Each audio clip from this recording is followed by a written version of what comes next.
2, 1. Ignição de motores. Decolagem. O programa aéreo está no horário.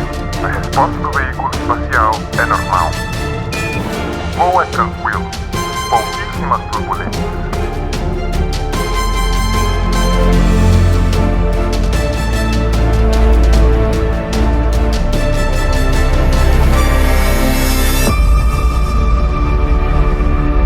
Contemple novamente este ponto. É aqui, é o nosso lar, somos nós. Nele, todos aqueles que você ama, que você conhece, que você já ouviu falar, cada jovem casal apaixonado, cada professor moralista, criadores e destruidores da civilização, todos os santos e pecadores da história da nossa espécie viveram ali, nesse grão de poeira suspenso num raio de sol.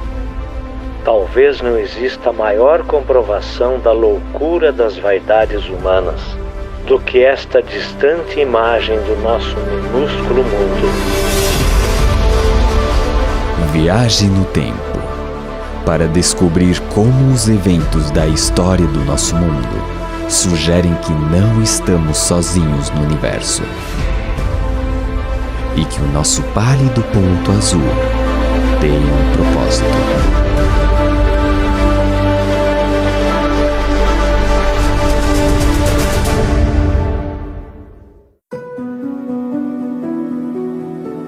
Milhares de anos atrás, em uma área hoje conhecida como o berço da civilização, um rei ambicioso teve uma experiência que moldaria o mundo no futuro. Babilônia foi a maior cidade da Terra e seu legado continua vivo. Passando pela imponente Porta de Ishtar, os viajantes encontraram uma cidade repleta de vida e cheia de ouro e riquezas. Esta joia da antiguidade foi a inveja do mundo. Qualquer pessoa que visitasse a Babilônia, no auge do seu poder, ficaria absolutamente pasmado diante do espetáculo da sua arquitetura e pelo fato de que ali se reuniam na cidade pessoas de todo o mundo. Foi uma verdadeira metrópole. Babilônia se proclamou a primeira cidade do mundo, a primeira cidade que os deuses haviam criado. E essa presunção reflete o fato de que realmente era uma metrópole de ordem e escala que o mundo nunca tinha visto antes. Certa noite, o rei da Babilônia, Nabucodonosor, foi despertado por um sonho incomum. Um jovem escravo hebreu, de nome Daniel, foi chamado para interpretar o sonho.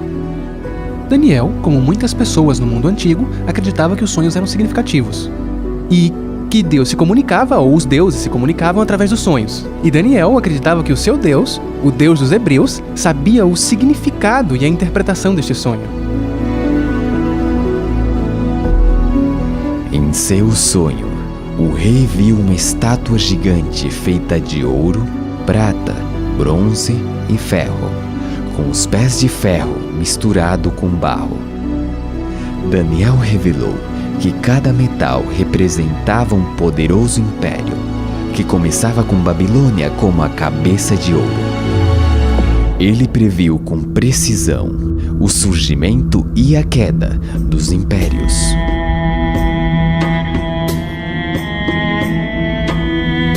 Mas que evidência há de que Daniel escreveu sobre estes eventos antes deles acontecerem? Os manuscritos do Mar Morto contêm seções do livro de Daniel e são datados do século II a.C. O historiador judeu Joséfo conta que os escritos de Daniel foram apresentados a Alexandre o Grande quando visitou Jerusalém no século IV a.C. E os estudiosos têm demonstrado que o aramaico usado no livro de Daniel se encaixa perfeitamente ao aramaico do VI século a.C.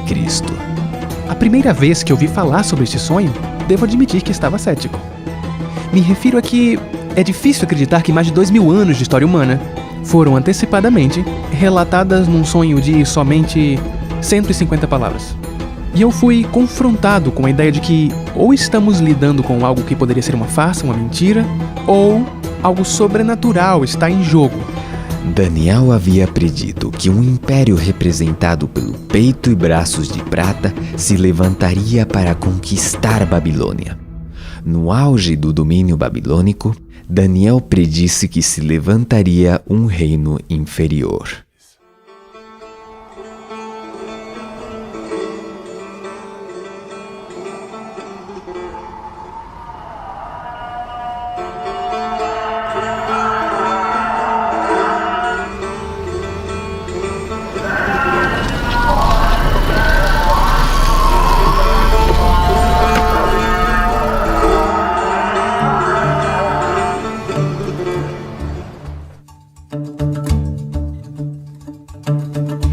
Meu nome é Atefa e vivo em Shiraz, uma das cidades mais bonitas do Irã, conhecida por seus jardins e seus poetas. No meu tempo livre, adoro tirar fotos. Como mulher muçulmana, fico admirada cada vez que venho nessa mesquita. Muçulmanos, judeus e cristãos consideram Daniel como um profeta sagrado. E mais de 2000 anos atrás, um conquistador se levantaria do leste para liderar uma luta contra o poderoso império de Babilônia.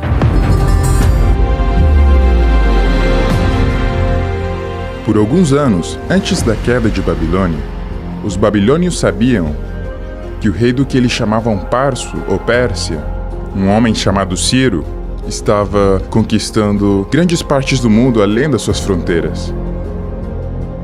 Depois de se unir com seus vizinhos, os medos, Ciro liderou os 2 exércitos em uma série de vitórias famosas, consolidando seu nome como uma estrela em ascensão. Mas essa ascensão não estaria completa sem a conquista de Babilônia. Heródoto retrata Ciro como o modelo de um grande conquistador e Babilônia como a maior conquista de Ciro, o prêmio supremo. E era o prêmio supremo porque era o osso mais duro de roer. Babilônia era uma poderosa fortaleza. Suas paredes maciças, de fosso profundo, e imponentes portões impossibilitavam a conquista de qualquer força invasora. Confrontados por muralhas que não podiam ser violadas, as tropas persas identificaram o rio Eufrates como ponto de entrada. Desviando a corrente rio acima, as tropas de Ciro puderam marchar ao longo do leito do rio, por baixo dos portões, até o coração da cidade.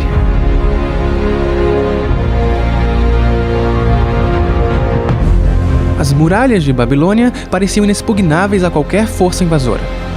E ainda assim, em um dos grandes mistérios da história, a cidade de Babilônia caiu em uma única noite nas mãos de Ciro. E só então, quando Ciro tomou Babilônia, é que o rei da Pérsia pôde se chamar de o rei do mundo. A conquista de Ciro lançou as bases para o Império Medo-Persa. Seus grandes complexos palacianos ainda podem ser vistos hoje. Quando percorro as ruínas dessas cidades antigas, sinto uma forte ligação com o passado. Sinto que o legado e as mensagens do passado continuam vivos hoje.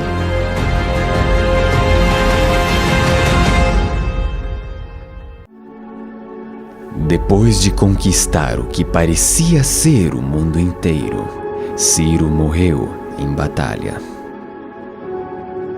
Sua tumba é um testemunho permanente do seu legado. Hoje, Ciro ainda é reconhecido como um dos maiores heróis do nosso país. O império que ele criou foi construído sobre a base do respeito pelos outros e um desejo de paz permanente. Eu acho que é algo que todos nós queremos.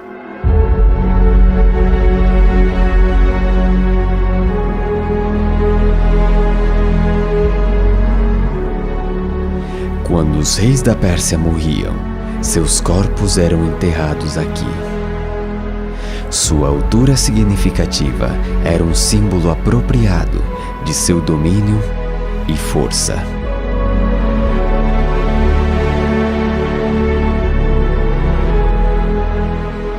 Mas há uma tumba inacabada neste lugar. O último rei persa estava apenas começando o seu reinado, quando se deparou com um agente da profecia de Daniel.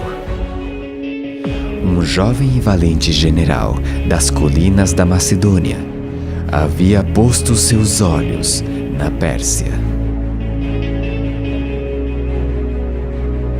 O Império Medo-Persa havia conquistado Babilônia, tal como Daniel havia predito. Mas a seguinte predição de Daniel se refere ao surgimento de um terceiro império, um de bronze, que governaria sobre toda a terra.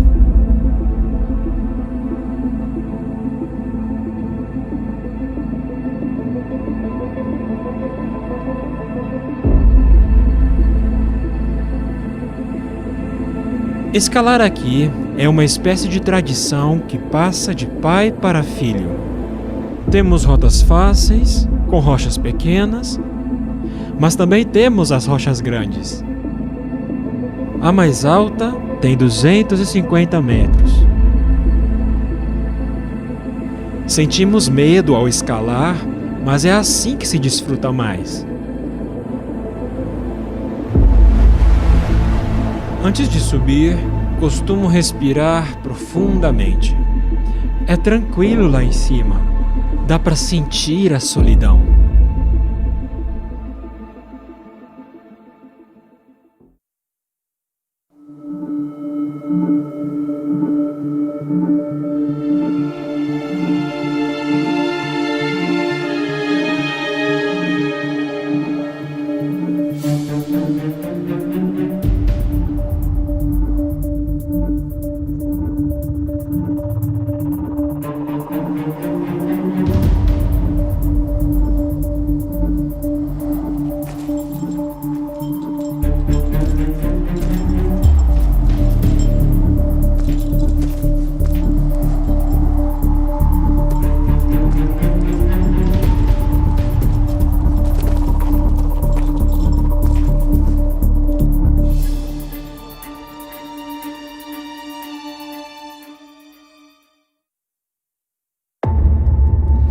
Hoje os mosteiros adornam os picos desses penhascos escarpados.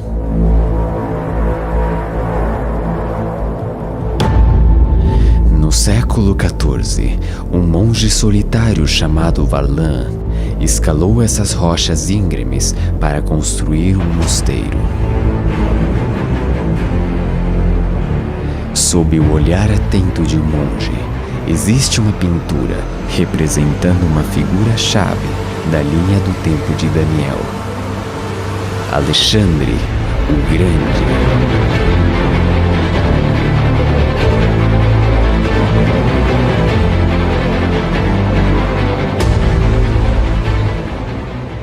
Alexandre nasceu no pequeno estado da Macedônia. Ao se tornar rei aos 20 anos, ele propôs o impensável: invadir o poderoso Império Persa. As primeiras vitórias encheram Alexandre de confiança, mas seria a planície empoeirada de Gaugamela, onde Alexandre arriscaria tudo. Ele invade a Mesopotâmia, no Iraque, consciente de que ao fazê-lo terá um império mundial em suas mãos se vencer. É isso mesmo. Esta seria absolutamente a batalha decisiva, porque quem a vencesse continuaria sendo o rei da Pérsia ou o novo rei da Pérsia. O rei persa lhe enviou uma oferta de paz, dizendo: fique com a metade ocidental e me deixe com a metade oriental, e assim ficamos em paz. E Parmênio, um de seus generais, lhe disse: se eu fosse você, aceitaria a oferta. E Alexandre respondeu: se eu fosse você, eu aceitaria. Mas não era Alexandre.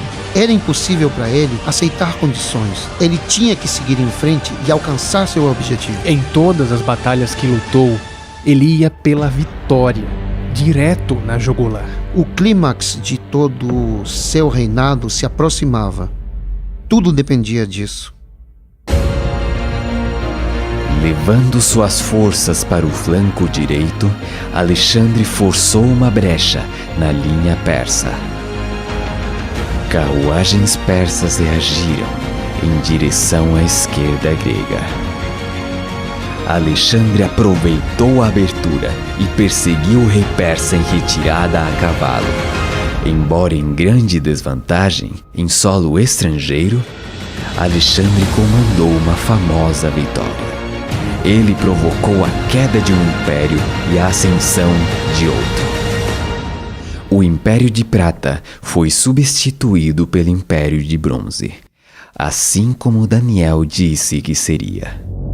Em certo sentido, Alexandre era um oponente terrível, manchado de sangue. E não deveríamos romantizá-lo. Ele matou muita gente e a sua grandeza se levantou no meio do sangue de muitas pessoas.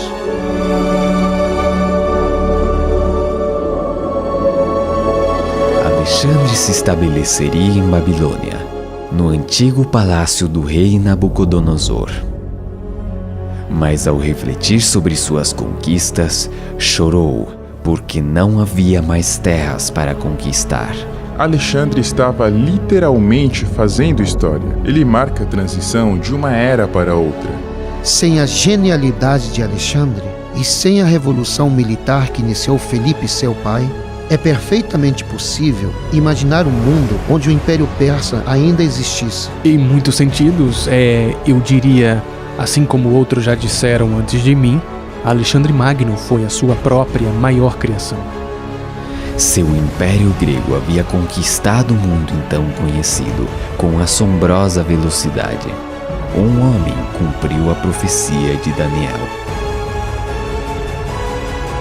Daniel previu que um quarto império tomaria o poder global. Finalmente haverá um quarto reino, forte como o ferro. E assim como o ferro despedaça tudo, também ele destruirá e quebrará todos os outros.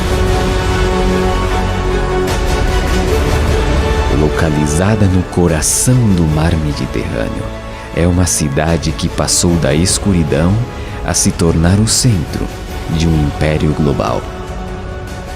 Roma, Caput Mundi, capital do mundo.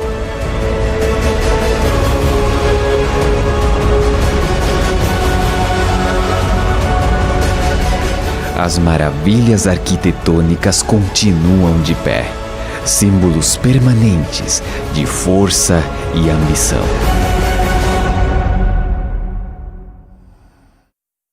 Durante mais de 20 anos, Adriano Morabito estudou os alicerces do Império Romano, profundamente escondidos abaixo do solo.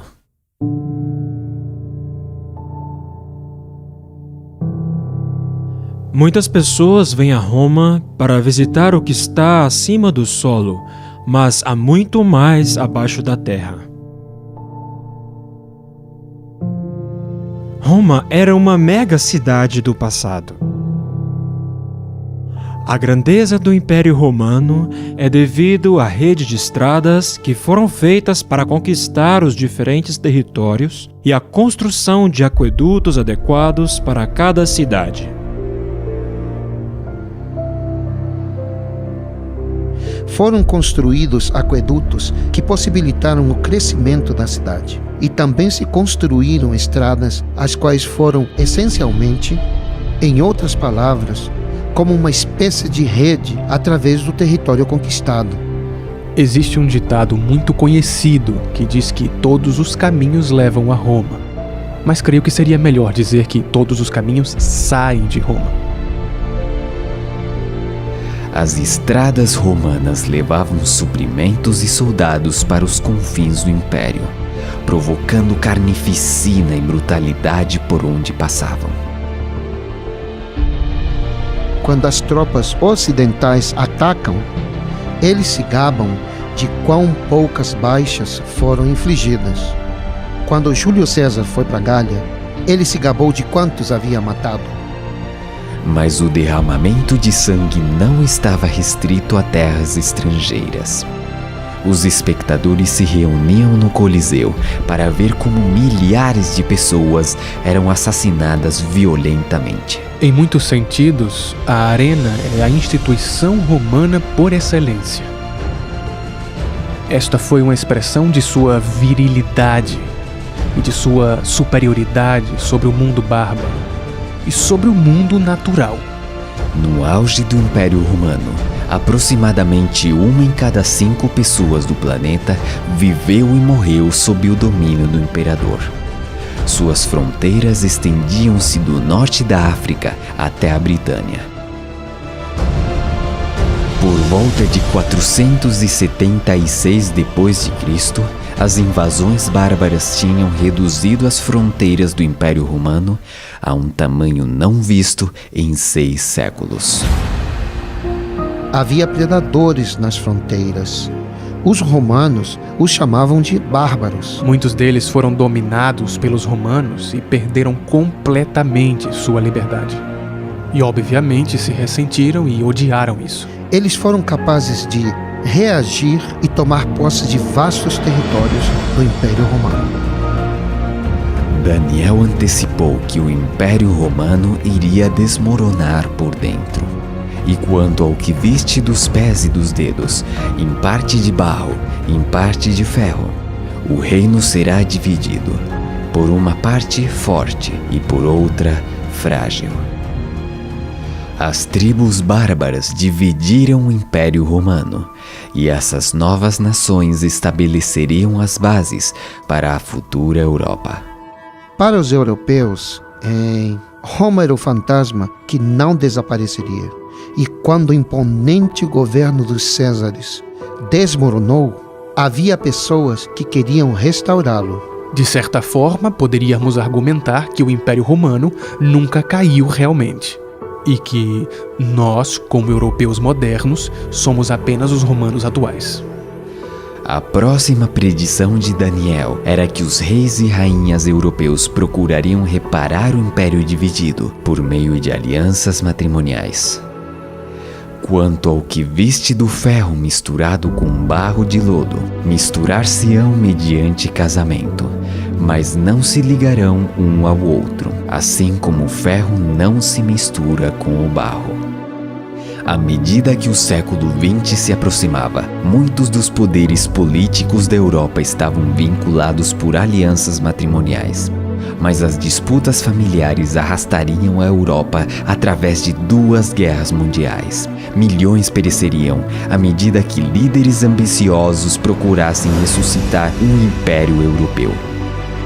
Determinados a nunca permitir que a Europa mergulhasse em outra guerra sangrenta, os líderes mundiais se uniram para assinar tratados de paz, abrindo caminho para o desenvolvimento da União Europeia, mas a tensão continua.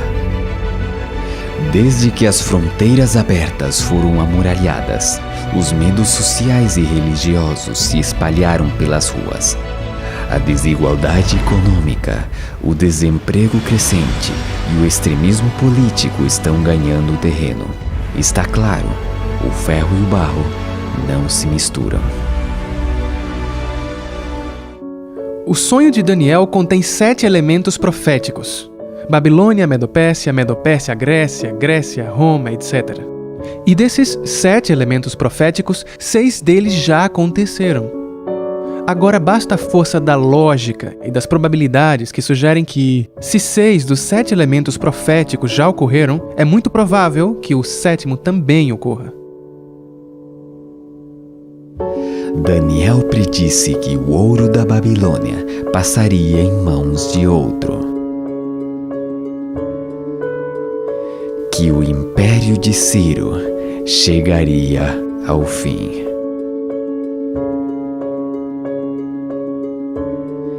Que o egoísmo e a cobiça dos impérios do homem nunca poderiam ter sucesso.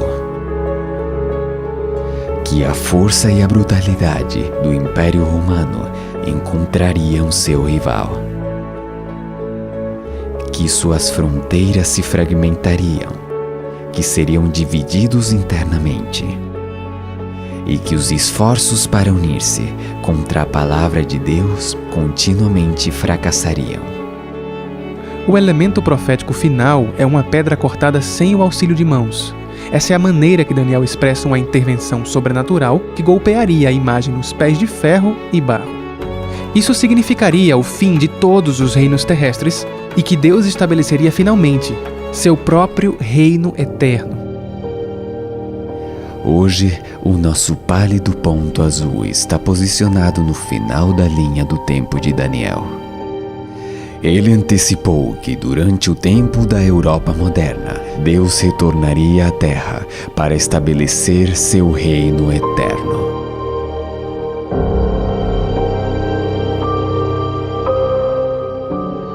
A Terra é um palco muito pequeno em uma imensa arena cósmica.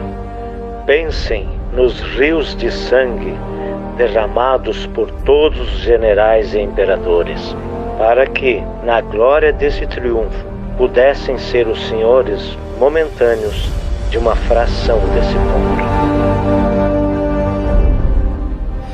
A profecia de Daniel une as esperanças da humanidade e revela um Deus que se tornou parte do nosso mundo. As últimas palavras de Daniel para o rei foram de que o sonho era certo e sua interpretação fiel. Nossas vidas são muitas vezes caracterizadas por coisas que não são certas nem confiáveis. Enfrentamos o futuro com ansiedade e confusão. Mas toda essa narrativa sugere fortemente que a história humana e nossa história pessoal estão indo em uma direção. Que na verdade existe um propósito, uma esperança e até mesmo um destino.